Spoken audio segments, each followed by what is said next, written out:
இந்திய மக்களாகிய இன்னைக்கு நம்ம பார்க்க போகிறது வந்து 12th வந்து லெசன் 1 இந்திய அரசியலமைப்பு பொலிட்டிக்கல் சயின்ஸ் அரசியல் அறிவியல். இந்திய அரசியலமைப்பு இது வந்து இது ஃப்ரெண்டில் இருக்கக்கூடியது முகவுரை. இதில் வந்து என்னென்னா தமிழில் என்னென்னா இந்திய அரசமைப்பு இந்திய மக்களாகிய நாம் உறுதியான ஒருமனதான தீர்மானத்துடன் இந்தியாவை இறையாண்மை மிக்க மக்களாட்சி சமதர்ம மதச்சார்பற்ற குடியரசாக நாங்கள் உருவாக்குகிறோம். இதுக்கு வந்து ஒரு வார்த்தைக்குமே ஒரு அர்த்தம் இருக்கும். இறையாண்மை, மக்களாட்சினா என்ன, சமதர்மம்னா என்ன, மதச்சார்பற்றனா என்ன, குடியரசுனா என்ன அப்படின்ட்டுன்னு தனித்தனியாக இருக்கும். இறையாண்மை அப்படின்னா என்னென்னா எங்களோட உள்நாட்டு விஷயத்தில் யாருமே தலையிடக்கூடாது அப்படிங்கிறது மாதிரி அர்த்தம். ஏன்னா பிரிட்டிஷ் வந்து நம்ம ரூல் பண்ணி நம்ம அவங்க கண்ட்ரோலில் இருந்தோம். ஸோ அப்போ வந்து இறையாண்மை அப்படிங்கும்போது இது இருந்தால் தான் நம்ம வந்து அவங்க பிடியிலேருந்து நம்ம வெளிவந்தது தான் இந்த இறையாண்மை அப்படின்ட்டு அந்த டேர்ம் வந்து சொல்லுவாங்க. மக்களாட்சி அப்படின்னா நாங்கள் வந்து ரூல் பண்ணிக்கிறோம். நீங்கள் வந்து ஒரு மன்னர் ஒரு வெளியிலேருந்து ஒரு ஆள் வந்து எங்களை வந்து ஆளணும் அவசியம் இல்லை. நாங்களே ஒன்று எலெக்டடாக இல்லைன்னா எலெக்டட் இல்லாமல் நாங்களே ஆண்டுக்கிறோம் அப்படின்ட்டு சொல்கிறது தான் மக்களாட்சி.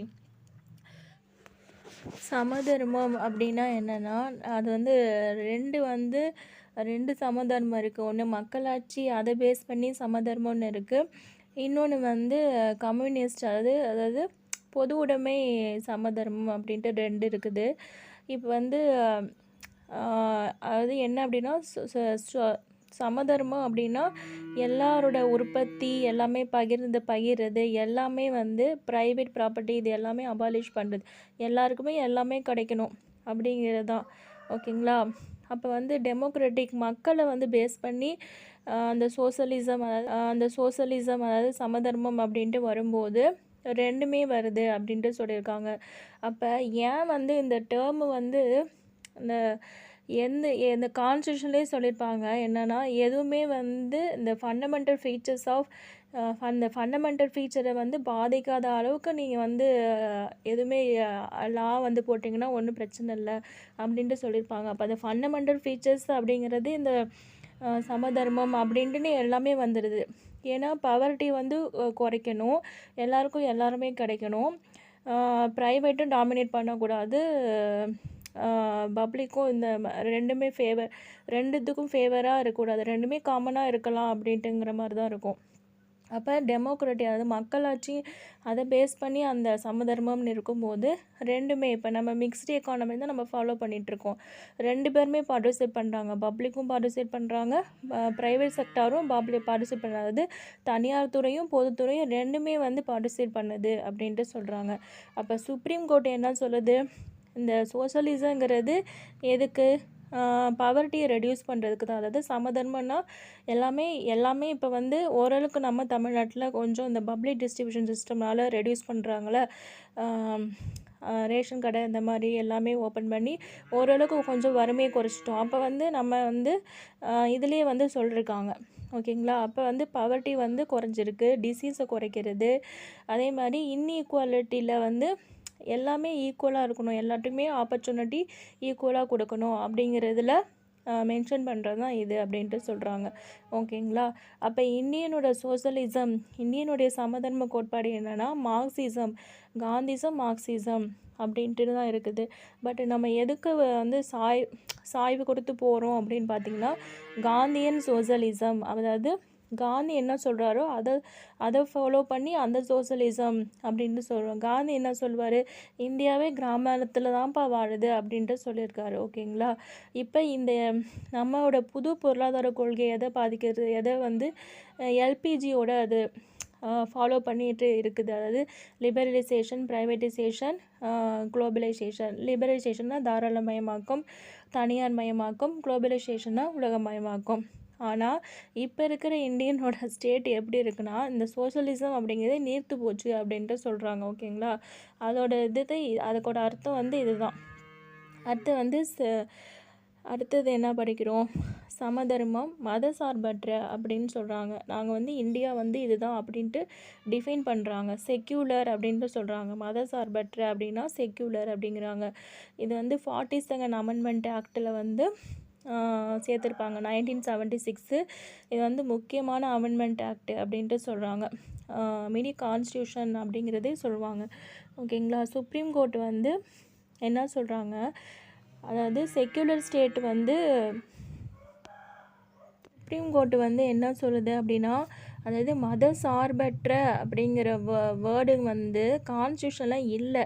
ஆனால் அந்த மாதிரி ஒரு ஸ்டேட்டை வந்து, அதாவது ஸ்டேட் அப்படின்னா கண்ட்ரி, த ஸ்டேட் அப்படின்னா கண்ட்ரி, அந்த மாதிரி ஒரு ஸ்டேட்டை அமைக்கணுங்கிறது கான்ஸ்டியூஷன் உருவாக்குறவங்களுடைய ஆசையாக இருந்திருக்கு. அதில் எந்த வித டவுட்டுமே கிடையாது அப்படின்ட்டு சுப்ரீம் கோர்ட் வந்து சொல்லியிருக்காங்க. எப்படி அது வந்து நினச்சிருக்காங்க அப்படிங்கிறது எதில் இருக்குது அப்படின்னா, ஆர்டிகிள் 25லேருந்து ஆர்டிகிள் 28, அதாவது right to freedom of religion, எந்த வித மதத்தையும் நம்ம வந்து ஃபாலோ பண்ணலாம் அப்படிங்கிற மாதிரி அந்த இது ஆர்டிகல்ஸ் இருக்கும்ல, அது வந்து நீங்கள் வந்து பார்த்துக்கோங்க. இப்போ வந்து செக்யூலர், அதாவது மத சார்பற்ற அப்படிங்கிறது இது என்னன்னு நான் சொல்லிடுறேன், அவ்வளோதான். ஸோ வந்து என்னென்னா, எல்லா ரிலீஜியனும் எல்லா மதமுமே நம்ம வந்து எல்லாமே சேம் ஸ்டேட்டஸ் தான் நம்ம வச்சுருக்கோம். யாரையும் வந்து பாகுபாடு பார்த்து நம்ம வந்து உயர்வு தாழ்வு அப்படின்ட்டு நம்ம சொல்லலாம், அவ்வளோதான். இப்போ நம்ம ஸ்டேட் வந்து இதான் சப்போர்ட் பண்ணுது அப்படின்ட்டு வந்து சொல்லிட்டாங்க. ஓகேங்களா? அடுத்து வந்து மத சார்பற்ற இப்போ சொல்லிட்டேன்னா, குடியரசு அப்படின்றது வந்து ரிபப்ளிக் அப்படின்னா எலெக்டட் ஹெட், அதாவது அவங்க வந்து டைரெக்டாக மக்களால் எலெக்ட் ஆகுறாங்க. இங்கே வந்து நம்ம இந்தியாவில் வந்து மக்களால் தான் செலக்ட் ஆகுறாங்க, ஆனால் இன்டைரக்டாக, அதாவது நம்ம வந்து வாக்களிக்கிறது எம்எல்ஏ எம்பிஸ், அதாவது எம்பிஸுக்கு வாக்களிப்போம். அவங்களாம் வந்து நம்மளுடைய ரெப்ரசன்டேட்டிவ்ஸ் தான் அவங்க. அப்போ நம்மளோட ரெப்ரசன்டேட்டிவாக அவங்க இருக்கும்போது நம்ம வந்து டைரெக்டாக நம்ம பாப்புலேஷன் அதிகங்கிறதுனால அவங்க வந்து டைரெக்டாக என்ன பண்ணுறாங்க, நம்மளுடைய ஓட்டு எல்லாமே அவங்களுக்கு வந்து ஷேர் பண்ணி ஓட்டு போடுறாங்க, அதாவது எலெக்ட் பண்ணுறாங்க பிரசிடெண்ட்டை. அப்போ வந்து இது வந்து இன்டைரக்டு, ஆனால் மக்களால் தான், ஆனால் வந்து இன்டைரக்டு. நம்ம வந்து எம்எல்ஏ எம்பிஸை வந்து நம்ம அங்கே வந்து இது பண்ண வைக்கிறோம். ஓகேங்களா? எல்லாத்துலேயுமே வந்து என்னென்னா எலெக்டட் ஹெட்டு தான், எலெக்டடு தான், எல்லாமே எலெக்டட் மெம்பர்ஸ் தான் வந்து இதில் ஓட்டு போடுவாங்க. நாமினேட் பண்ணுறவங்க இதில் எதுவுமே பார்ட்டிசிபேட் பண்ணவே மாட்டாங்க. ஓகேங்களா? அடுத்து வந்து ரிபப்ளிக் அப்படின்னா என்னென்னா, அதாவது ஒரு அரசியலுடைய இறையாண்மை, அதாவது யார் வேணால் இப்போ நம்ம வந்து எலெக்ட் பண்ணிட்டோம் அப்படிங்கிறதுனால இப்போ ஒருத்தர் கையில் தான் அந்த பவர் எல்லாமே இருக்குது அப்படின்ட்டு சொல்லவே முடியாது. அப்போ இந்த அரசியலோட இறையாண்மைங்கிறது மக்களோட கையில் தான் இருக்குது. ஸோ இன்டெரக்டாக சொல்லணும்னா, இப்போ நம்ம ஒருத்தரை போய் நிற்க வச்சுருக்கோம், அதுக்கு அவர் வந்து நமக்காக தான் அவர் நிற்கிறாரு. அப்போ மக்களோட கையில் தான் இருக்குது அப்படின்னு அர்த்தம். ஓகேங்களா? அடுத்து வந்து எந்தவித வந்து உரிமைகளும் ஒரு சிறப்பு ஒரு சலுகைகள் இதில் எதுவுமே வந்து யாருக்கும் மறுக்கவே படக்கூடாது அப்படிங்கிறது மீனிங்கும். அதே மாதிரி எல்லா ஆஃபீஸர்ஸுமே எப்படி இருக்கும் அப்படிங்கிறது, எல்லா பப்ளிக் ஆஃபீஸர்ஸும் எல்லா சிட்டிசன்ஸுக்குமே பொருந்தும். இப்போ வந்து முன்னாடிலாம் வந்து டிஸ்கிரிமினேஷன் இருந்துச்சு, இவங்க தான் வந்து ஆஃபீஸில் இப்போ வேலை பார்க்கணும், இவங்க தான் அப்படிலாம் இருந்துச்சு. ஸோ அந்த மாதிரிலாம் இருக்கவே கூடாது அப்படிங்கிறது தான் ரிபப்ளிக், அதாவது குடியரசு அப்படின்ட்டு சொல்கிறாங்க. அவ்வளோதான். அடுத்து வந்து மேலும் இந்தியாவின் அனைத்து குடிமக்களுக்குமான வகையில் சமூக பொருளாதார அரசியல் நீதியையும் சுதந்திரமான முறையில் வெளிப்பாடு நம்பிக்கை விசுவாசம் மற்றும் வழிபாடு ஆகியவற்றுடன் தகுதி மற்றும் வாய்ப்புகளில் அனைவருக்குமே சமத்துவம் இருக்கணும், ஈக்குவாலிட்டி இருக்கணும். அதாவது சமத்துவம்னா ஈக்குவாலிட்டி, மக்களிடையே சகோதரத்துவம் அப்படிங்கும்போது ஃப்ராட்டர்னிட்டி அப்படின்ட்டு சொல்கிறாங்க. மற்றும் தனி மனித மாண்பையும் வளர்ப்பதுடன் நாட்டின் ஒற்றுமையை ஓங்க செய்வதற்கு அரசியலமைப்பு நிர்ணய சபையில் 1949 நவம்பர் 26 ஏற்றுக்கொண்டு ஏற்றி எங்களுக்கு நாங்களே அழைக்கிறோம், நாங்கள் எழுதிட்டோம், ஸோ எங்களுக்கே சமர்ப்பிக்கிறோம் அப்படிங்கிறது தான், அழைச்சிக்கிறோம் அப்படின்ட்டு சொல்கிறாங்க. ஓகேங்களா? ஈக்குவாலிட்டி அப்படின்னா இதில் வந்து தகுதி மற்றும் வாய்ப்புகளில் அனைவருக்கும் சமத்துவம், மக்களிடையே சகோதரத்துவம் அப்படின்னு ஒரு டேர்ம் இருக்குது. அதாவது என்னென்னா, சமத்துவம் இங்கிலீஷில் வந்து ஈக்குவாலிட்டி, இது வந்து சமத்துவம் அப்படிங்கிற டெஃபினேஷன் வந்து இதில் 6th-லேயோ 7th-லேயோ எதுலேயோ கொடுத்துருப்பாங்க. அந்த பாலிட்டி டாப்பிக்கில் சமத்துவம் அப்படின்னா என்னென்னா சமமாக நடத்தப்படுவது மட்டும் கிடையாதான், வெகுமதி அளிப்பதிலும் சமத்துவம். அதாவது சமமாக நடத்தின மட்டும் போதாது, அவங்களுக்குரிய வெகுமதி கொடுக்கறதுலேயும் சமத்துவம் கொடுக்கணும் அப்படின்ட்டுங்கிறது. சமூக சிறப்புரிமை இல்லாததும். இரண்டாவதாக போதுமான வாய்ப்புகள் வந்து அனைவருக்கும் வாய்ப்பே கொடுக்கல அப்படிங்கிற பட்சத்தில் அவங்க எப்படி உள்ளே வருவாங்க, வாய்ப்புகளை கொடுத்தா தான் வர முடியும். அப்போ வந்து சமத்துவத்தினுடைய வகைகள் அப்படின்னு சொல்லிட்டு நிறைய இருக்குது. சமத்துவம், குடிமை, அரசியல். ஓகேங்களா. சமூகம்னா ஜாதி, சமய கொள்கையில் வந்து நிறம், இனம் இதெல்லாம் வந்து பாகுபாடே பார்க்கவே கூடாது. அது வந்து சொசைட்டியில். குடிமைங்கும் போது சட்டத்தினுடைய ஆட்சி வந்து அதாவது சட்டத்தின்படி ஆட்சி வந்து நடக்கணும் அப்படிங்கிறது. ஓகேங்க. ஏன்னா சட்டத்தின்படி ஆட்சி நடக்கலைன்னா அப்புறம் வந்து நமக்கு பிடிச்சவங்களுக்கு ஒரு மாதிரியாகவும் பிடிக்காதவங்களுக்கு ஒரு மாதிரி அப்படி வந்து போயிடும். அதனால் வந்து எல்லாருக்கும் ஒரே மாதிரி ரிட்டன் கான்ஸ்டியூஷன் அப்படிங்கும்போது அப்போ வந்து அது ஈக்குவல் தானே, அப்போ அது சமத்துவம். அடுத்து வந்து அரசியலை வந்து நம்ம வாக்களிக்கிற உரிமை. ஒரு காலத்தில் வந்து முஸ்லீம்ங்க வந்து ஓட்டு போடுறதுக்கு முஸ்லீம் மக்கள் மட்டும்தான் ஓட்டு போடுவாங்க. அதுக்கப்புறம் பணக்காரவங்க, படித்தவங்க இந்த மாதிரி தான். அப்போ வந்து வாக்களிக்கிற உரிமை வந்து எல்லாத்துக்குமே வந்து போகுது 1952லேருந்து. அப்புறம் வந்து எல்லாமே வந்து விமர்சனம் செய்கிறாங்கள. இப்போ நம்ம சில கண்ட்ரீஸில் வந்து விமர்சனத்தால் தூக்கி உள்ளே வச்சுருவாங்க. இப்போயும் வந்து உள்ளே வைக்கிறாங்க. எப்படின்னா நாட்டினுடைய பாதுகாப்பை வந்து சீர்குலைகிற மாதிரி ஏதாவது நம்ம பேசிட்டோம் அப்படின்னா உள்ளே வச்சுருவாங்க. அவ்வளோதான். அடுத்து வந்து ஜெண்டர் ஈக்குவாலிட்டியில், அதாவது பாலின சமத்துவத்தில் வந்து பெண்கள் வந்து எல்லாத்துலேயும் வந்து அவங்க வந்து உள்ளே வரத்துக்கு அப்படிங்கிறது இப்போ எல்லாமே அவங்க வந்து போயிட்டாங்க, ஸ்பேஸ்லேருந்து டெக்னாலஜிலேருந்து. ஆனால் வந்து நான் எங்கேயோ ஒரு நியூஸில் கேள்விப்பட்ட என்ன அப்படின்னா பிஹெச்டி ரிசர்ச் இந்த மாதிரிலாம் வந்து கம்மியாக இருக்கிறாங்க, அவங்க வந்து இன்வால்வ் ஆகணும் அப்படின்ட்டு கேள்விப்பட்ட மாதிரி இருக்குது. ஸோ எல்லாத்துலேயும் வந்து டாப் பொசிஷனில் வந்து இந்தியா வந்து ரொம்ப கம்மியாக இருக்கிற மாதிரி நான் கேள்விப்பட்டேன். அப்போ வந்து அந்த மாதிரி பொசிஷன்லாம் வரும்போது அப்படி வரும்போது முன்னேறிடும் அப்படின்னு வந்து சொல்கிறாங்க. ஓகேங்களா. இப்போ வந்து பார்லிமெண்ட்டில் 50% அப்படிலாம் வந்து இடஒதுக்கீடு கேட்குற மாதிரி கேட்குறாங்களா, அந்த மாதிரி. ஸோ அதெல்லாம் வந்து அதிகாரம் வந்து ரொம்ப ஹையாக போகும்போது அவங்களுக்குரிய ஆப்பர்ச்சுனிட்டிங்கிறது கம்மியாக இருக்குது. அது வந்து கிடைக்கணுங்கிறது தான் சமத்துவம் அப்படிங்கிறாங்க. அவ்வளோதான். அடுத்து வந்து சகோதரத்துவம் வந்து ஃப்ராட்டர்னிட்டிங்கிறது 2 விஷயத்தை வந்து நமக்கு வந்து உறுதிப்படுத்துது. அது என்னன்னா இப்போ நம்மளுடைய டிக்னிட்டி, அதாவது கண்ணியத்தை வந்து உறுதிப்படுத்துது. ஏன்னா நம்ம எப்படி இப்போ வந்து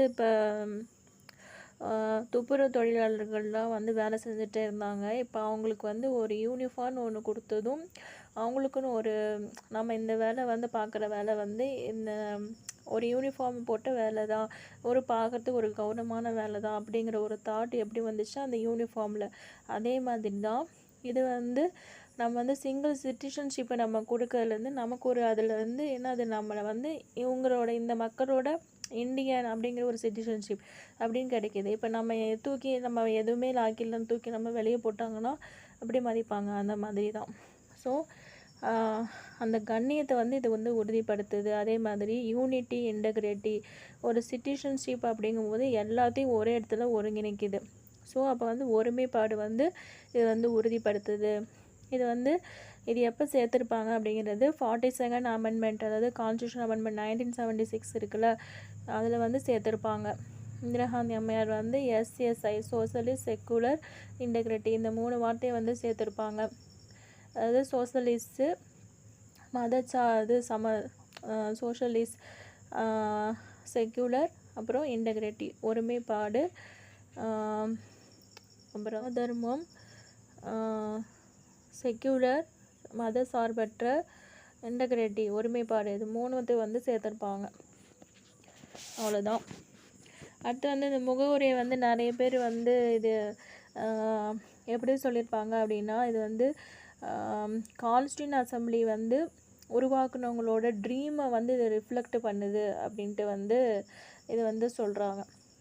அதே மாதிரி அவங்களுடைய ஆசைகள் அப்படின்னு கூட இதை சொல்லிக்கலாம் அப்படின்ட்டு சொல்கிறாங்க. இப்போ அல்லாடி கிருஷ்ணசுவாமி ஐயர் என்ன சொல்கிறாரு அப்படின்னா, பிரியாம்பிள் வந்து நாங்கள் ரொம்ப நாளாக நினச்சிட்டு இருந்து ரொம்ப நாளாக கனவு காண்டுட்டு இருந்து ஒரு இதுதான் அந்த பிரியாம்பிள் அப்படின்ட்டு சொல்கிறாங்க. கிருஷ்ணசுவாமி ஐயர் அப்படி அவர் வந்து சொல்கிறாரு. அதே மாதிரி கேஎம் முன்ஷி வந்து என்ன சொல்கிறாரு, horoscope of our sovereign democratic republic, அதாவது சொவரின் இறையாண்மை உள்ள மக்களாட்சி உள்ள குடியரசு உடைய அந்த ஹோரோஸ்கோப் ஜாதகம் வந்து இதில் இருக்குது. அப்படி நம்ம எப்படி ஷார்ட்கட்டை ஞாபகம் வச்சுக்கலாம், உன் மூஞ்சை பார்த்தாலே உன்னோட ஜாதகத்தையும் நான் எழுதிடுவேன் அப்படின்ட்டு நிறைய வந்து சொல்லுவாங்களே அந்த ஸ்டேட்மெண்ட்டெல்லாம், அந்த மாதிரி வந்து ஞாபகம் வச்சுக்கோங்க. அடுத்து வந்து பண்டிட் தாக்கூர் தாஸ் பார்கவா, இவர் யாருன்னா கான்ஸ்டியூண்ட் அசம்பிளியோட ஒரு மெம்பர் தான்.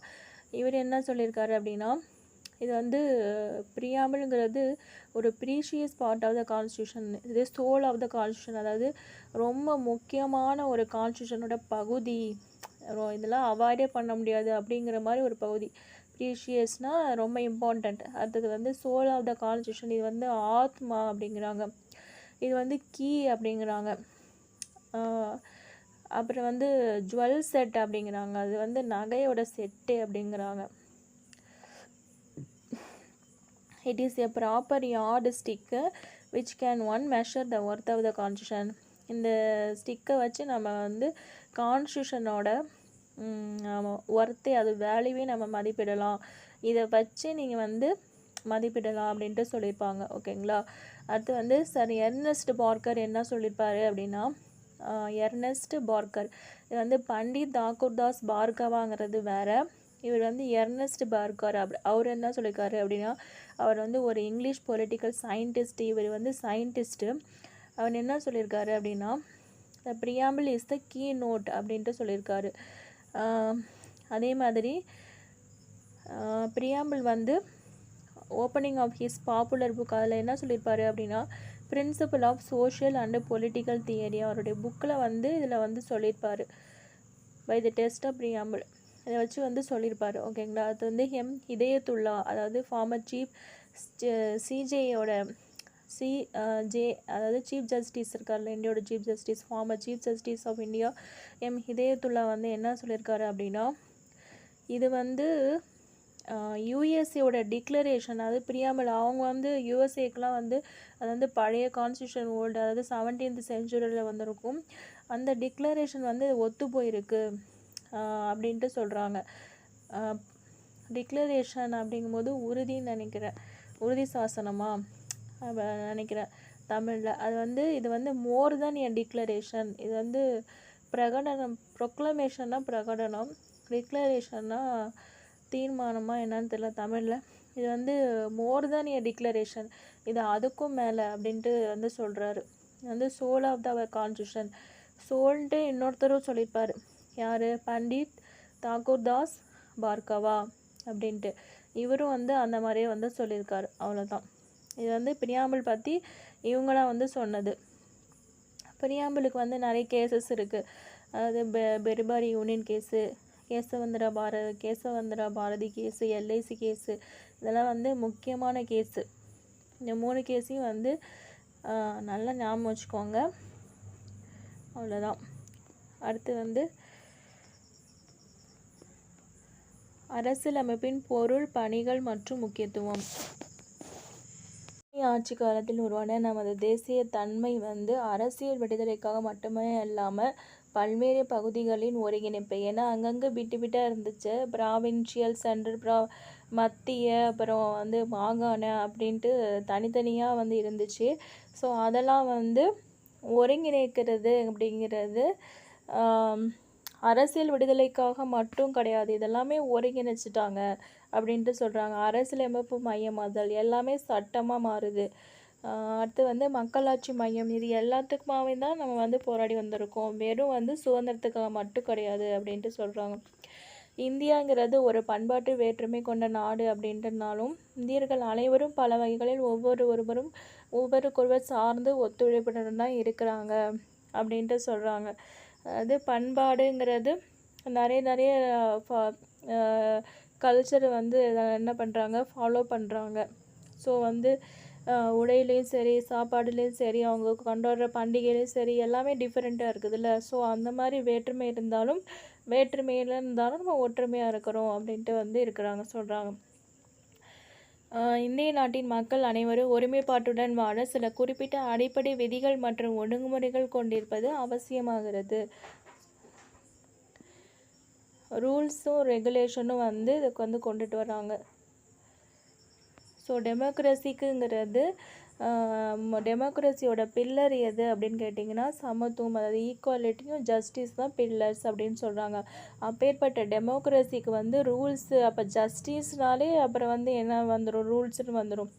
ஸோ அதைப்படி நடக்கலை அப்படிங்கும்போது ஜஸ்டிஸ் போக வேண்டியதான் அப்படிங்கிற மாதிரி அடிப்படை விதிகள் மற்றும் ஒழுங்குமுறைகள் வந்து தேவைப்படுது. ஸோ இத்தகைய ஒழுங்குமுறை ரூல்ஸ் ரெகுலேஷன் இல்லை அப்படின்னா டெமோக்ரஸிங்கிறது பாசிபிளே கிடையாது. இது இவ்வளோ தூரம் வந்து வந்திருக்காது. இவ்வளோ மக்கள் தொகை இருந்தும் தாண்டி வர்றதுங்கிறது ஒரு சேலஞ்சான விஷயம் அப்படின்ட்டு சொல்கிறாங்க. ஸோ மக்களுடைய நிலையும் எப்படி இருக்கும், ஒரு வந்து பாதுகாப்பே இல்லாமல் இருந்திருக்கும். ஏன்னா நமக்கு ஒன்றுன்னா நம்ம சுப்ரீம் கோர்ட்டுக்கு போகிறோம், ஓகேவா, அந்த மாதிரி. ஸோ காலனி ஆட்சி காலத்தில் வந்து இந்தியா வந்து ஆங்கிலேய அரசால் பிறப்பிக்கப்பட்ட சாசனங்கள், ஆட்சிக்குழு சட்டங்கள், காலனி ஆட்சி கால இந்திய அரசாங்க சட்டம் இது வந்து ரொம்ப பெருசு.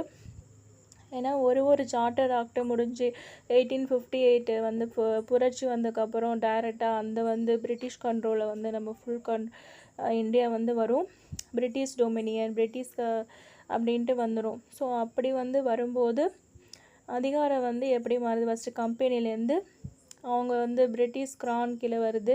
அப்புறம் அவங்க கீழே வரும்போது அப்புறம் திரும்ப வந்து 57க்கு அப்புறம் எல்லாமே மாறுது. ஸோ அந்த மாதிரி இது எல்லாமே அடிப்படையாக கொண்டு ஆளப்பட்டது.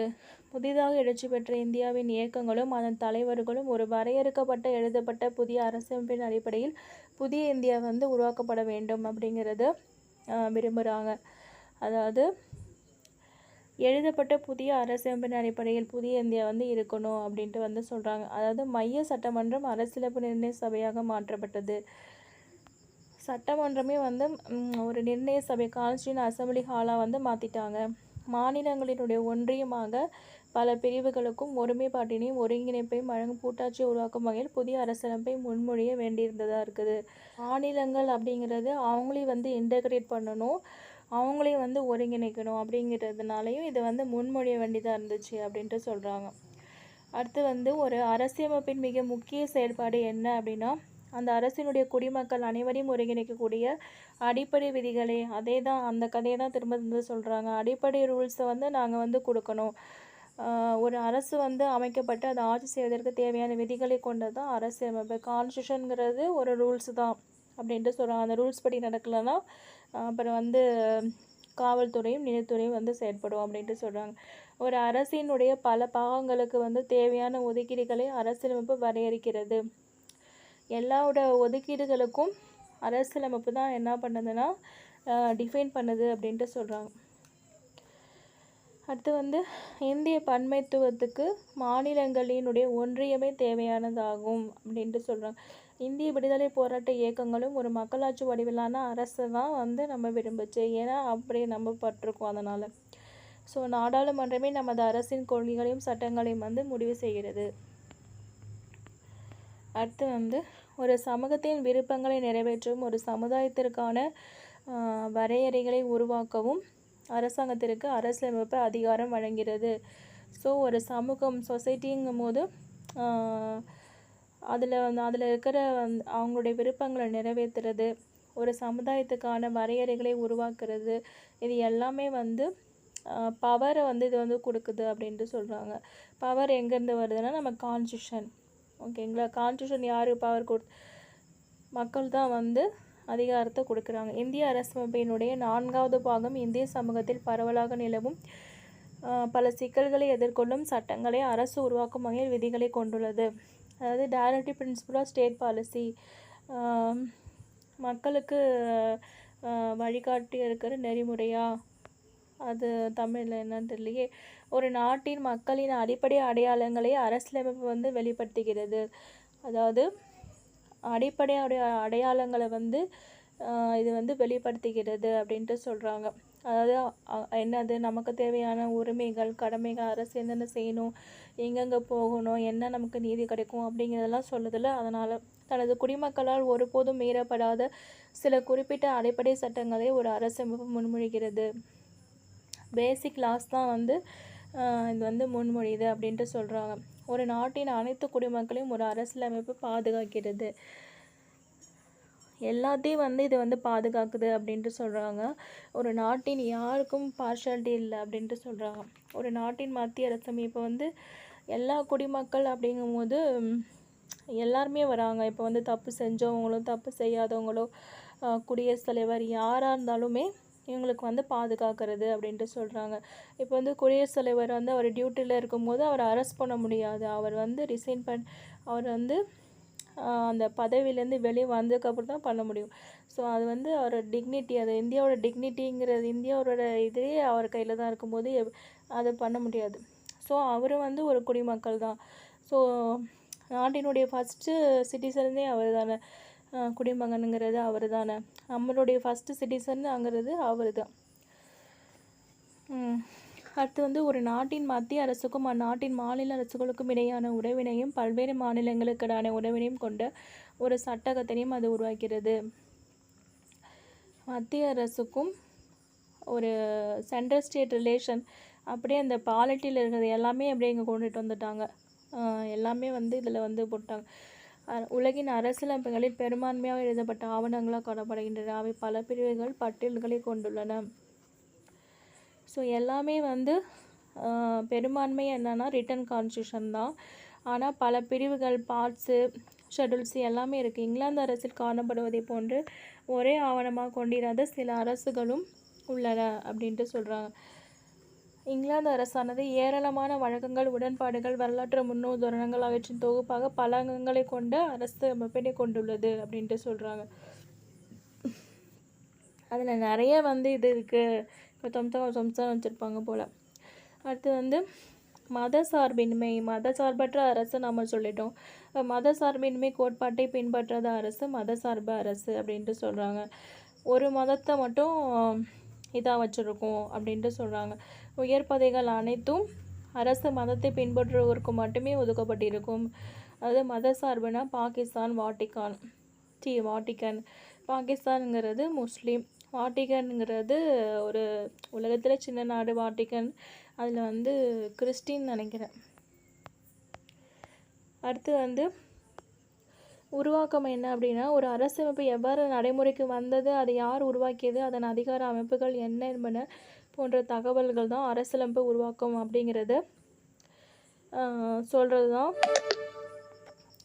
அரசியலமைப்பு உருவாக்கம். உதாரணமாக அமெரிக்க அரசியலமைப்பானது அங்கே தேசிய இயக்கம் வெற்றியடை தொடர்ந்து உருவாக்கப்பட்டது. இந்திய அரசு அமைப்பானது மக்கள் பிரதிநிதிகளை கொண்ட அரசியல் நிர்ணய சபையால் உருவாக்கப்பட்ட சட்டபூர்வமான அரசு அமைப்பாகும். ஸோ வந்து மக்கள் பிரதிநிதிகளை வச்சுக்கிட்டு தான் எழுதியிருப்பாங்க. அதுலேயுமே ஒரு குறைபாடு என்னென்னா, மக்களால் டைரெக்டாக ஓட்டு போட்டு அந்த மாதிரி வரல. டக்குன்னு வந்து உருவாக்கப்பட வேண்டிய நிலைமையில் வந்து நம்ம இருந்தோம். அதுக்கான நேரமும் நமக்கு கம்மியாக இருந்துச்சு. ஸோ ஒருமித்த கருத்தை வந்து நாட்டில் இருந்த மக்கள் பிரிவுகளில் பெரும்பான்மையோட ஒருமித்த கருத்தை இந்தியன் கான்ஸ்டியூஷன் வந்து ரிஃப்ளெக்ட் பண்ணுது அப்படின்ட்டு சொல்கிறாங்க. பொது வாக்கெடுப்புக்கு விட்டு அங்கீகாரம் பெறும் நிகழ்வுகள்ங்கிறது சில நாடுகளில் தான் இருக்குது அப்படின்ட்டு சொல்கிறாங்க. வாக்கெடுப்புலே நிறைய வாக்கெடுப்புகள் இருக்குது. ரெஃபரண்டம் இருக்குது, பிளபிஸ்கேட் இருக்குது, ரீகால் இருக்குது. இன்னொன்று வந்து ரெஃபரண்டம், பிளபிஸ்கேட், ரீகால், இன்னொன்று என்னன்னு தெரில, மறந்துச்சு. ஸோ அதெல்லாம் வந்து பார்த்துக்கோங்க. அது தமிழில் வந்து எனக்கு என்னன்னு தெரில. பொது வாக்கெடுப்பு வந்து சட்டமன்றங்களில் மக்கள் பிரதிநிதிகளால் விவாதிக்கப்பட்டு நிறைவேற்றப்படுவதற்கு மாறாக ஒன்று அல்லது பல கேள்விகளின் தொகுப்பின் மீது வாக்காளர்களின் ஒப்புதல் பெற, இதுதான் வந்து ரெஃபரண்டம். பொது வாக்கெடுப்பு முறை ஒரு சட்டப்பூர்வ ஏற்பாடாகவும் தனிநபருக்கும் பொதுமக்களுக்கும் அளிக்கும் அங்கீகாரமாகவும் ஒப்புதலாகவும் பார்க்கப்படுகிறது. ஸோ இந்திய அரசியலமைப்பு திருத்தங்களில் இதில் ஒன்றுக்கு கூட வந்து இதை நம்ம யூஸ் பண்ணியிருக்க மாட்டோம் அப்படின்ட்டு சொல்லியிருப்பாங்க. பட் ஒரே ஒரு விஷயத்தில் வந்து யூஸ் பண்ணியிருப்போம். இந்த நார்த் வெஸ்டர்ன் பிராண்டியட் வந்து ப்ராவின்சஸ், அதாவது வடமேற்கு மாகாணங்கள் இந்தியா வந்து பிரிஞ்சதுக்கு அப்புறம் வந்து ரெஃபரண்ட் எடுத்திருப்பாங்க அந்த சைடில். அதாவது எஸ் ஆர் நோ, இது வாக்கெடுப்பு. ஸோ இதில் சேரீங்களா சேர மாட்டிங்களா அந்த மாதிரி. ஸோ வந்து இந்திய மக்களாட்சி முறையில் இது வந்து ஒரு பின்னடைவு தான். ஸோ இது வந்து இதை பற்றி அறியணுன்னா சுவிட்சர்லாந்து நாட்டினுடைய பொது வாக்கெடுப்பு முறையை வந்து நம்ம தெரிஞ்சுக்கணும் அப்படின்ட்டு சொல்கிறாங்க. அடுத்து வந்து நம்ம என்ன பார்க்க போகிறோம் அப்படின்னா, ஒரு அரசியலமைப்பின் அம்சங்கள், அதாவது என்னன்னா அதுக்கு இங்கிலீஷில் வந்து சாலியன்ட் ஃபீச்சர்ஸ் அப்படின்னு சொல்லுவாங்க. ஒரு சிறந்த அரசமைப்பு என்பது சமூகத்தின் அனைத்து பிரிவுகளின் எதிர்பார்ப்புகளுக்கும் இடமளிப்பதாக இருக்க வேண்டும். ஏன்னா வந்து எல்லாமே இருக்காங்க. பெண்கள், நலிந்த பிரிவினர், ஒடுக்கப்பட்டவங்க எல்லாமே வந்து இருப்பாங்க. பெண்கள்னாலே ஒடுக்கப்பட்டவங்க கேட்டகரியில் வந்துடுவாங்க. ஸோ ஷெட்யூல் கேஸ்ட்டு இந்த மாதிரிலாம் இருக்காங்கள, அவங்களாம் ஜாதி, மதம், மொழி அடிப்படையில், அதாவது லிங்குவிஸ்டிக் பேஸ் பண்ணி, கேஸ்ட்டு, அப்புறம் ரிலீஜியன், இது எல்லாமே பேஸ் பண்ணி தான் வந்து கன்சிடர் பண்ணி தான் வந்து எழுதியிருப்பாங்க. ஏன்னா எல்லாருமே இருப்பாங்க. அவங்கவுங்க பர்டிகுலர் ரிலீஜியன் பேஸ் பண்ணினா அவங்களோட ரெப்ரசன்டேட்டிவாக இருப்பாங்க, மெம்பர்ஸ் வந்து இருப்பாங்க, இருந்து தான் எழுதுனாங்க. அடுத்து வந்து பாகுபாடு கொண்ட அரசமைப்புகள் நாட்டின் அனைவராலும் ஏற்கப்படாமல் போகலாம். ஸோ அரசமைப்பின் அடிப்படை சட்ட விதிகளை அதன் தன்மையை வந்து வெளிப்படுத்துகின்றன. தன் குடிமக்கள் அனைவருக்குமே சுதந்திரத்தினையும் சமத்துவத்தினையும் பாதுகாக்கும் எந்த அரசியல் அரசமைப்பும் வெற்றிகரமானதாகவும். ஸோ குடிமக்கள் வந்து எவ்வளோ சுதந்திரம், இப்போ சுதந்திரம்னா ரைட் டு ஸ்பீச்சுங்கிறோம், ரைட் டு அகெயின்ஸ்ட் எக்ஸ்ப்ளாய்டேஷன் அப்படிங்கிறோம். ஸோ எல்லாருமே வந்து பேசுகிறதுக்கு சுதந்திரம், தனிமனித சுதந்திரம், வாழ்வதற்கு சுதந்திரம், எல்லாமே சுதந்திரம்னே வருதில்ல. ஸோ இதெல்லாமே வந்து அரசியலமைப்பு கொடுக்குது. ஸோ அப்பேற்பட்ட அரசமைப்பு இருந்துச்சுன்னா அது வெற்றிகரமானது தானே. இந்தியாவில் வந்து மத சார்பின்மை. இந்திய அரசியலமைப்பின் 42வது திருத்த சட்டம் அரசமைப்பின் முகப்புரையில் கூறப்பட்டுள்ள இறையாண்மை கொண்ட குடியரசு, அதாவது சொவரனிட்டி ரிப்பப்ளிக், அதாவது முகப்புரையில் இருக்குல்ல இறையாண்மை கொண்ட குடியரசு. இறையாண்மை கொண்ட குடியரசுனா இறையாண்மை என்பது இறையாண்மை, சமதர்மம், மதசார்பற்ற மக்களாட்சி குடியரசு என்றும் நாட்டின் ஒற்றுமை என்ற சொற்றொடரை நாட்டின் ஒற்றுமை, நான் முதல்ல சொன்னல அதை அப்படியே இங்கே வந்து கொடுத்துருக்காங்க. நாட்டின் ஒற்றுமைன்னா என்னதான், யூனிட்டி அண்ட் இன்டெகிரிட்டி அப்படின்ட்டு சொல்கிறாங்க. ஓகேங்களா. என்று முன்னாள் பிரதமர் இந்திரா காந்தி 1976 தேசிய அவசர நிலை காலத்தில் இந்த 42வது திருத்தத்தை கொண்டுட்டு வந்தார். முன்னாடி சொன்னது அப்படியே இருக்குது. ஒரு தனிநபர் அல்லது ஒற்றை நிறுவனத்திடம் அனைத்து அதிகாரங்களுமே குவிக்கப்பட்டால் தவறாக பயன்படுத்த வழி ஏற்படும். அதனால தான் ஒரு சிறந்த அரசமைப்பில் அதிகாரங்கள் தனி நபரிடமோ ஒற்றை நிறுவனத்திடமோ குவிக்கப்படுவதில்லை. ஸோ வந்து ஈக்குவாலிட்டி, அதாவது ஈக்குவாலிட்டி தான். ஆனால் அதில் வந்து லிபரலைசேஷன், அதாவது தாராளமயம் இல்லைன்னா பர்டிகுலராக இண்டிவிஜுவல் வந்து பாதிக்கப்படுவாங்க அப்படிங்கிறது அந்த ஈக்குவாலிட்டிங்கிறதுல வரும். ஸோ அதுதான் வந்து இதுலேயும் இருக்குது. ஸோ வந்து என்னென்னா ஒரு தனிநபர் பாதிக்கப்படுவாங்க அப்படிங்கும்போது இது இப்போ லிபர்ட்டி ஈக்குவாலிட்டி இல்லை, லிபர்ட்டியில் ஈக்குவாலிட்டி இல்லைன்னா அப்படிங்கும்போது மற்ற ஒருத்தர் வேறு வந்து ஒரே ஒருத்தவங்க வந்து டாமினேஷன் வந்து அதிகமாகும். ஸோ அதனால் வந்து அப்படி வந்து இதை வந்து சொல்கிறாங்க. ஒரு தனிநபர் அல்லது ஒற்றை நிறுவனத்திடம் அனைத்து அதிகாரங்களுமே குவிக்கப்பட்டால் ஸோ நான் சொல்கிறதான் சட்டம் அப்படிங்கிற மாதிரி அவங்க கொண்டுட்டு வருவாங்க. ஸோ அதுவுமே வந்து என்னதுன்னா தவறாக போயிடும் அப்படின்ட்டு சொல்கிறாங்க. ஸோ இதனையொட்டி பல அமைப்புகளுடன் பகிர்ந்து கொள்ளும் வகையில் பிரித்து வழங்கப்பட்டு சமநிலைப்படுத்தப்படும் முறை பின்பற்றப்படுகிறது. அதனால தான் வந்து பவர்லாம் என்ன சொல்கிறாங்கன்னா டிஸ்ட்ரிபியூஷனில் இருக்குது, அதாவது டிஸ்ட்ரிபியூட்டிவ் பவர், அதாவது பகிர்ந்தளிக்கிற பவர் வந்து இருக்குது அப்படின்ட்டு சொல்கிறாங்க. இந்திய அரசியலமைப்பு அதிகாரங்களை சட்டமன்றம், நிர்வாகம், நீதித்துறை, அதாவது லெஜிஸ்லேட்டிவ், எக்ஸிக்யூட்டிவ்னா நிர்வாகம், சட்டமன்றம்னா லெஜிஸ்லேட்டிவ், எம்பிஸ், எம்எல்ஏஸ் இவங்கெல்லாம் வந்து அதாவது சட்டத்தை இது பண்ணுறாங்களா போடுறாங்களா அவங்க வந்து சட்டமன்றம், அதாவது சட்டம் கொண்ட மன்றம் தான் சட்டமன்றம். நிர்வாகம், நீதித்துறை போன்ற நிறுவனங்கள் இடையே கிடைமட்டமாக பகிர்ந்து வழங்குகிறது. ஸோ பவருங்கிறது இப்போ நீதித்துறை சைடே போச்சு அப்படின்னா நான் சொல்கிறதான் இது அப்படிங்கிற மாதிரி அவங்க என்னென்ன சொல்கிறாங்களோ அது மாதிரி தான் கேட்க முடியும். அதனால் நிர்வாகம் அவங்கள்ட்ட மட்டும் பவர் போயிடுச்சுன்னா அதுவும் தப்பு. இப்போ நிர்வாக சைடு ஏதாவது குற்றங்கள் குறைகள் இருந்துச்சு அப்படின்னா நீதித்துறை போவோம். நீதித்துறை ஏதாவது சரியில்லை அப்படிங்கும்போது சட்டமன்றம் ஒரு சட்டம் போட்டு பவரை வந்து குறைக்கும். ஸோ அந்த மாதிரி தான் வந்து இதில் போயிட்டுருக்கு அப்படின்ட்டு சொல்கிறாங்க. இந்திய அரசியலமைப்பு அதிக இறுக்கமான தன்மையை கொண்டதே கிடையாது, அதிக நெகிழ்வுத்தன்மையும் கொண்டே கிடையாது. நம்ம எப்போதுமே காலை வந்து 2 பக்கமாக வச்சுருப்போம். நடுவில் வந்து எப்படி சொல்கிறது, இங்கிட்ட இல்லை அங்கிட்ட இல்லை, 2 பக்கமும் நான் எப்போதுமே அப்படி தான் இருப்பேன் அப்படின்ட்டு சொல்லுவாங்க. எப்போதுமே பாருங்கள், நான் அலைன்ட்டு மூமெண்ட்டுமா, நான் வந்து எதுலையுமே சேர மாட்டேன், நானே சேரா நாட்டில் தான் இருக்கேன் அப்படின்ட்டு சொல்லுவாங்க. ஸோ அந்த மாதிரி எல்லாத்துலேயுமே இவங்க வந்து இங்கிட்டும் அங்கிட்டும் தான் இருப்பாங்க, வேறு வழி. ஏன்னா நம்ம பட்டுட்டோம். அதனால் இப்போ வந்து ரிஜிடிட்டி அப்படின்னா, அதாவது ரிஜிடிட்டினா அப்படின்னா இறுக்கமாக இருக்கிறது அப்படின்னா எங்கே இருக்குது அப்படின்னா, அப்படி ஒரு கான்ஸ்டியூஷன் அப்படின்னா என்னென்னா அதுக்குன்னு ஒரு ஸ்பெஷல் ப்ரொசீஜர் வேறு. அதாவது சிறப்பு பெரும்பான்மை வந்து, அதாவது சிறப்பு ப்ரொசீஜர்னா அது தமிழில், சரி நான் ப்ரொசீஜர்னே சொல்லிடுறேன். அந்த ப்ரொசீஜரில் வந்து அமெண்ட்மெண்ட் வந்து பண்ணும்போது அதுக்குன்னு சில ப்ரொசீஜர் இருக்குது. அதே மாதிரி இறுக்கமான கான்ஸ்டியூஷன், அதாவது ஃப்ளெக்சிபிள் கான்ஸ்டியூஷன், அதாவது நெகிழ்வுத்தன்மை கொண்ட கான்ஸ்டியூஷன் என்ன அப்படின்னா, சாதாரண லாஸ் அமெண்ட் பண்ணுவோம்ல சிம்பிள் மெஜாரிட்டி, அதாவது சிம்பிள் மெஜாரிட்டினா அங்கே இருக்கிறவங்கள 50% +1 அவ்வளோதான். பாஸ் மார்க்கு பார்டர் மார்க்குன்னு சொல்லுவோம்ல அந்த மாதிரி. அதில் வந்து இவங்க வந்து அமெண்ட் பண்ணுவாங்க. ஓகேங்களா. கான்ஸ்டியூஷன் ஆஃப் த இந்தியா வந்து இஸ் நெய்தர் ரிஜிட் நார் ஃப்ளெக்சிபிள், அதாவது ரெண்டுமே கிடையாது அப்படின்ட்டு சொல்கிறாங்க. எந்தெந்த இதில் வந்து ஸ்பெஷல் மெஜாரிட்டியில் பண்ணுவாங்க அப்படின்னா, சிறப்பு பெரும்பான்மையில் பண்ணுவாங்க அப்படின்னா 2/3 மெஜாரிட்டி, அதாவது சிறப்பு பெரும்பான்மை என்னென்னா 3ல் 2 பங்கு, அதாவது அப்போதைக்கு யார் வந்து அப்போதைக்கு யார் வந்து ஓட்டிங் போடுறாங்களோ அவங்களுடைய 3ல் 2 பங்கு தான் வந்து ஸ்பெஷல் மெஜாரிட்டி அப்படின்ட்டு சொல்கிறாங்க.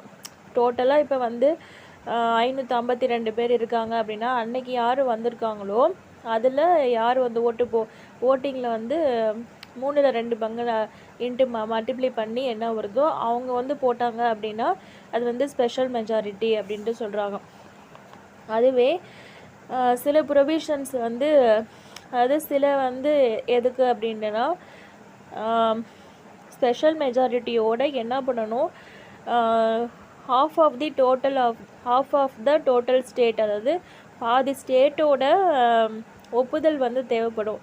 ஏன் அப்படின்னா, இப்போ வந்து நம்ம ஸ்டேட்டோட சப்ஜெக்டில் ஏதாவது கை வைக்கிறோம் அப்படிங்கிற பட்சத்தில் வந்து அவங்களுடைய பர்மிஷன் தேவைப்படுது.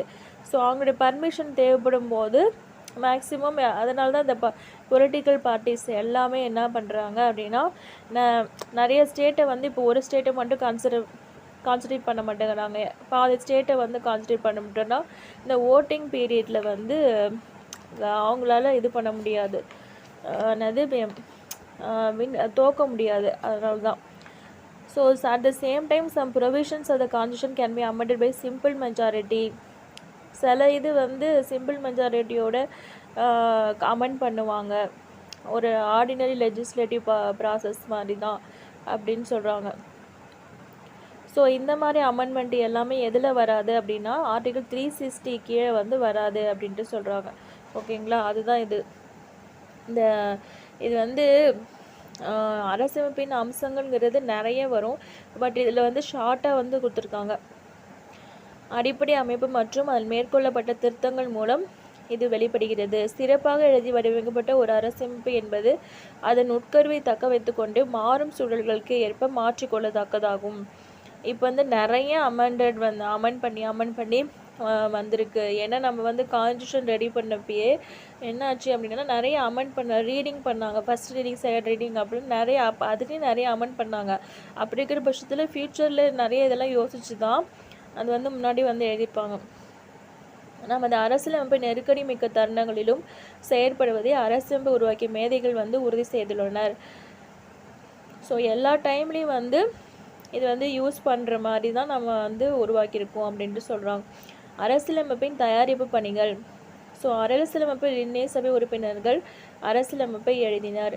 அரசியலமைப்பு நிர்ணய சபையின் முதல் கூட்டம் 9 டிசம்பர் 1946 அன்று கூடியது. அதாவது முதல் கூட்டம் வந்து எப்போ கூடியது அப்படின்ட்டு வந்து இதில் சொல்லியிருக்காங்க 9ஆம் தேதி.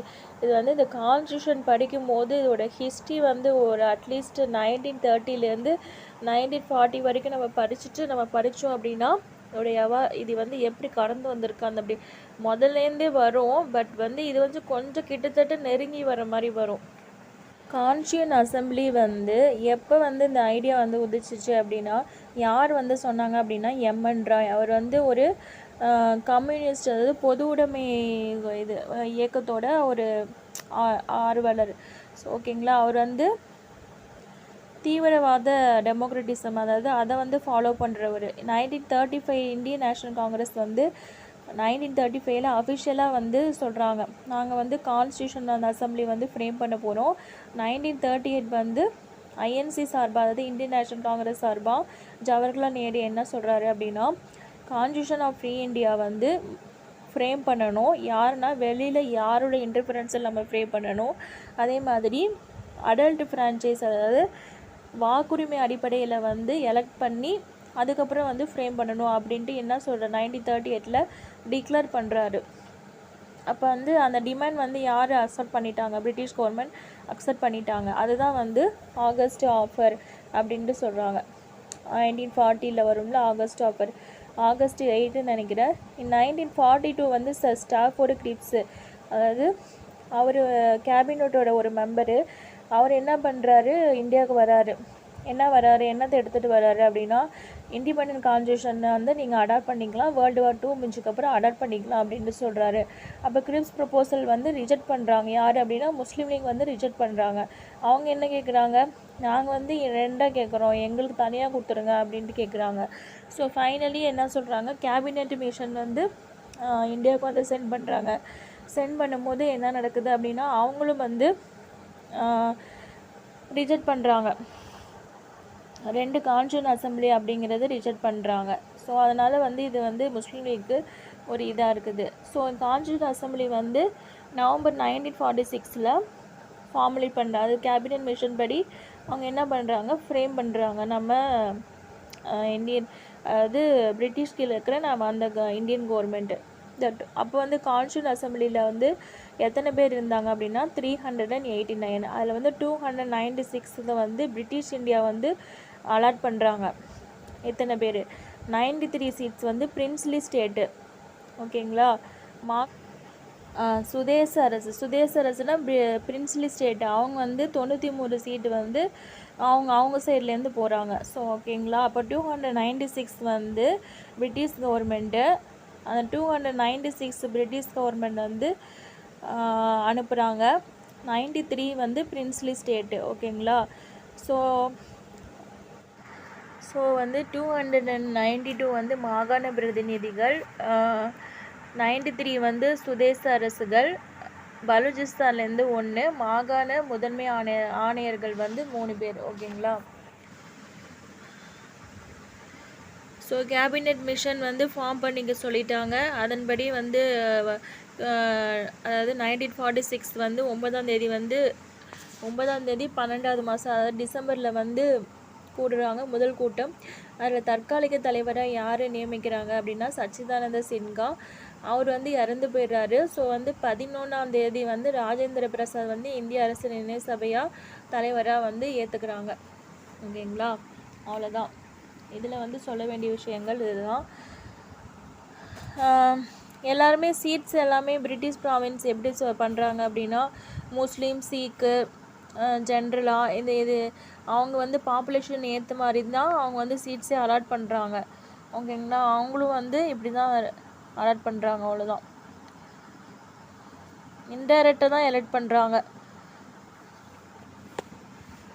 அடுத்தது வந்து அரசியலமைப்பு நிர்ணய சபையின் முதல் கூட்டம், அது சொல்லிட்டேன்.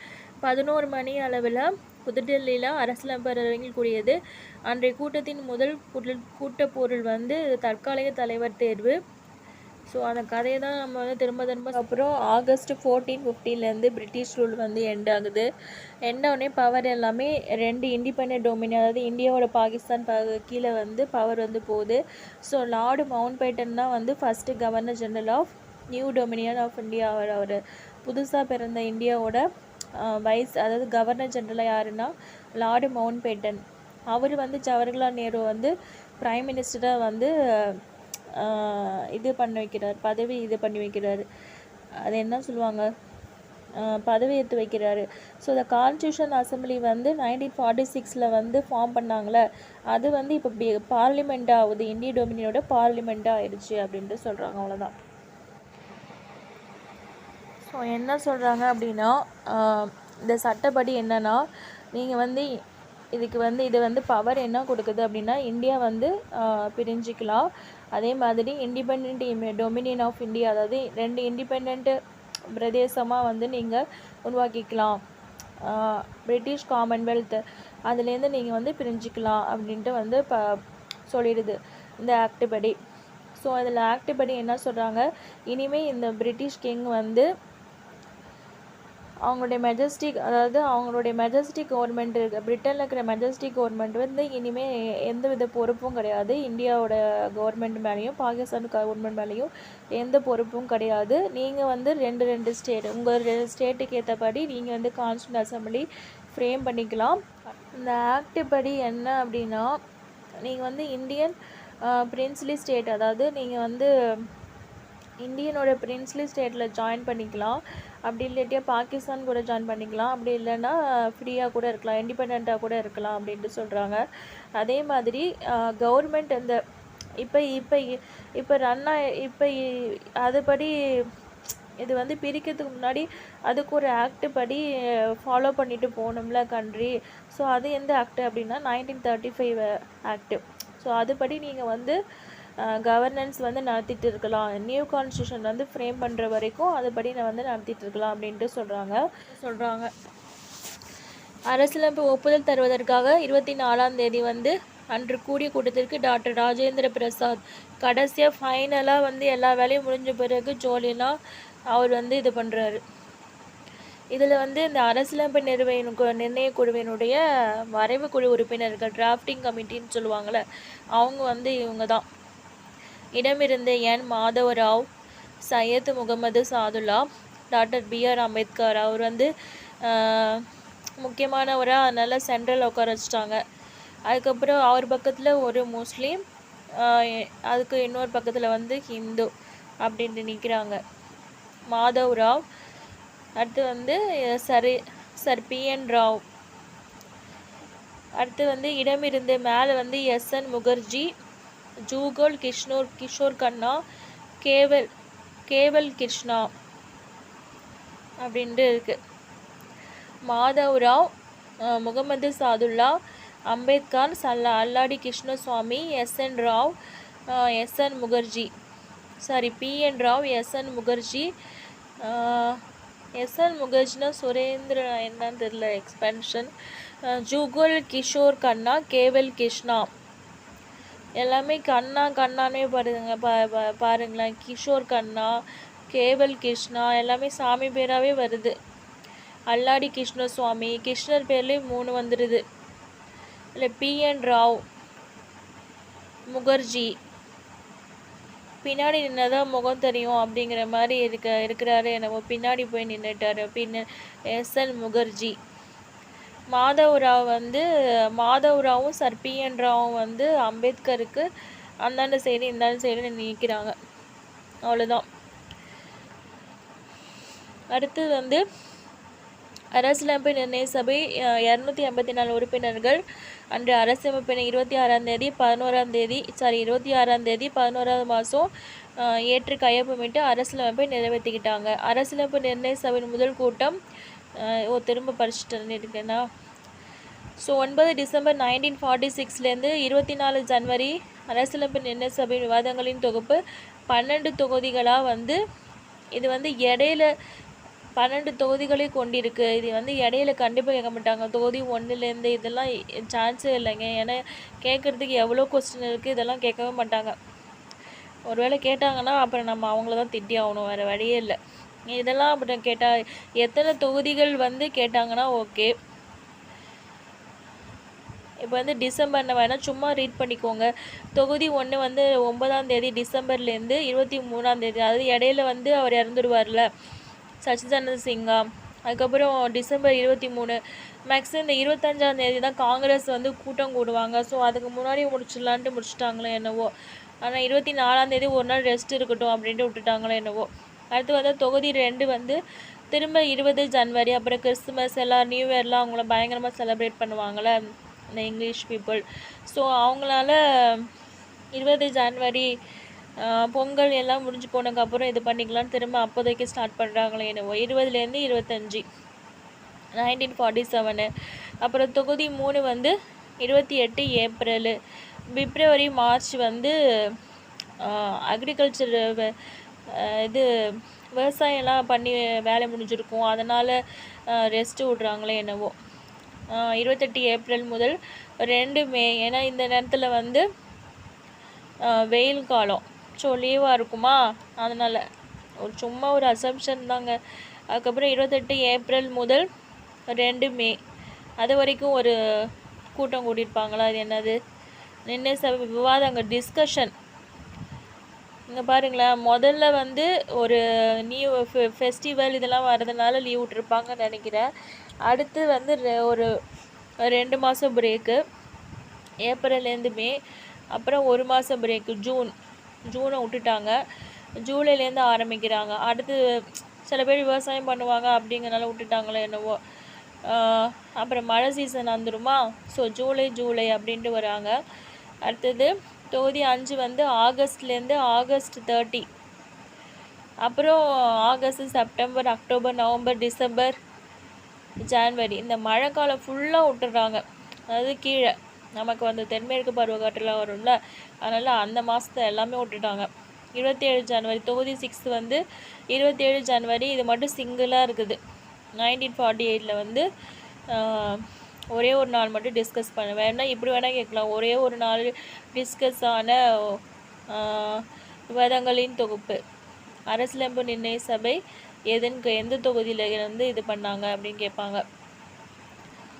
கேட்க மாட்டாங்க, இப்படிலாம் கேட்க மாட்டாங்க அப்படின்னு நான் நினைக்கிறேன். தொகுதி 7 வந்து 4 நவம்பர் 1948லேருந்து 8 ஜனவரி 1949. திரும்ப வந்து எப்போ ஜான்வரிலேருந்து எவ்வளோ கேப்பு, நவம்பர்லேருந்து திரும்ப அடுத்த வருஷம். மேக்ஸிமம் இந்த 1948 வந்து ஒன்றுமே இல்லை, ஏன் அது அப்படி விட்டுட்டாங்களோ தெரியல. அடுத்த வருஷத்துக்கு போயிட்டாங்க, நவம்பர்லேருந்து கிட்டத்தட்ட பாதி லாஸ்ட் தாண்டி போயிட்டாங்க தொகுதி 7. தொகுதி 8 வந்து 16 மேலேருந்து 16 ஜூன் வரைக்கும் திரும்ப வந்து கொஞ்சம், அப்போ முன்னாடியே ரொம்ப ஓவராக டிஸ்கஷன் பண்ணிட்டாங்க போல, கீழே வர வர வர ரொம்ப பிரேக் எடுத்துருக்காங்க. தொகுதி 9 வந்து 30 ஜூலை 18 செப்டம்பர் 1949 வரைக்கும் இருக்குது. மேலேருந்து ஜூன், ஜூலைலேருந்து திரும்ப வருங்க பாருங்க, இங்கே வந்து தொகுதி 8லேருந்து கேப்பே கிடையாது 1949 வரை. அடுத்தது 47 48. ஏன் அப்படின்னா நான் நினைக்கிறேன் 48 வந்து அந்த வருஷத்தில் தான் வந்து காந்திஜி வந்து இறந்துருப்பார், ஜான்வரி 31 நினைக்கிறேன். ஸோ அதனால் அவ்வளோ பிரேக்காக என்னன்னு தெரியல. தொகுதி 10 வந்து 6 அக்டோபர் முதல் 17 அக்டோபர் வந்து 1949 வரை. திரும்ப வந்து May, June, July, September, October, November முடிச்சே விட்டாங்க. காந்திஜி இறந்ததுக்கப்புறம் ரொம்ப ஸ்பீடு எடுத்துகிட்டு சீக்கிரம் முடிக்கணும்னே முடிச்சுட்டாங்க போல். 14 நவம்பர் முதல் 26 நவம்பர், அப்புறம் வந்து ஃபைனலாக வந்து முடிச்சிட்டாங்க. ஓகேங்களா, அவ்வளோதான். இதில் வந்து கேட்கக்கூடிய கேள்விகள்லாம் ஒன்றுமே கிடையாது. அரசியலமைப்பு நிர்ணய சபை முதல் கூட்டம் வந்து நடந்துச்சு, அதோட தலைவர் யார் அப்படின்ட்டு கேட்டால் தான் கேட்பாங்க, வேறு எதுவுமே கேட்கறதுக்கு வாய்ப்பே கிடையாது. இந்திய அரசியலமைப்பின் மூல ஆதாரங்கள், அதாவது சோர்சஸ். இந்திய அரசு சட்டம் அது என்ன சொல்லுதுன்னா, கூட்டாட்சி விதிகள், ஆளுநர் பதவி, நீதித்துறை, பொது தேர்வாணையங்கள், நெருக்கடி கால விதிகள், நிர்வாக விவரங்கள் ஆகியன இந்திய அரசாங்க சட்டம் 1935 எடுத்துக்கொள்ளப்பட்டன. கூட்டாட்சி விதிகள் ஏன் அப்படின்னா 1919 வந்து 2 அவையாக பிரிச்சிருப்பாங்க. ஓகேங்களா? அப்போ 2 அவையான்னு சொல்லும் போதே அதுலேயே வந்து பைகேமரலிசம் வந்திருக்குமா. ஸோ அப்போ அவங்களுக்குன்னு ஒரு ரூல்ஸ் இருந்திருக்கும், கூட்டாட்சி விதிகள் அப்படின்ட்டு. ஸோ அதுலேயே வந்து நம்ம கண்டிப்பாக அதை ஃபாலோ பண்ணிட்டு வந்து 1935 ஆக்ட்லேயும் இருக்கும் அப்படின்னு ஞாபகம் வச்சுக்கோங்க. ஆளுநர் பதவி சொல்லவே தேவையில்ல, அப்பத்துலேருந்தே ஆளுநர் வந்து இருந்துகிட்டே இருந்தாங்க. நீதித்துறையும் சொல்லவே தேவையில்ல, நீதித்துறையில் வந்து அவங்களோட டாமினேஷன் தான் இருந்தது, நம்மளுடைய இந்தியர்கள்லாம் இல்லவே இல்லை அப்படிலாம் இருந்துச்சுல சர்ச்சை. பொது தேர்வாணையங்கள் அதுவும் சொல்ல தேவையில்ல. 1924 வந்து நமக்கு வந்து சர்வீஸ் கமிஷன்லாம் வந்துடுச்சு அப்படின்ட்டு நம்ம படிச்சிருக்கோம்ல. நெருக்கடி கால விதிகள்னால் இப்போ நிறைய ரூல்ஸ் வந்து இப்போ விசாரணை இல்லாமல் கைது பண்ணுறதுனால இப்போ 1999 வந்துச்சு இந்த ஜாலியன் வாலாபாக். அப்போ கண்டிப்பாக இதுலேயே இருந்திருக்கும், 1935 இருந்து வந்திருக்கும் அப்படின்ட்டு நாம் வச்சுக்கோங்க. ஸோ இது எல்லாமே 1935 இருந்துச்சு அப்படின்னு நாம் வச்சுக்கோங்க. அடுத்து வந்து பிரிட்டன் வந்து ஸோ இது வரைக்கும் வந்து இன்னையோட முடிச்சிடலாம். நாளைக்கு வந்து பார்ட் 2 வந்து பார்க்கலாம். தேங்க்யூ ஃபார் வாட்சிங். சப்ஸ்கிரைப் பண்ண மறந்துடாதீங்க, லைக் பண்ணுங்கள், ஷேர் பண்ணுங்கள்.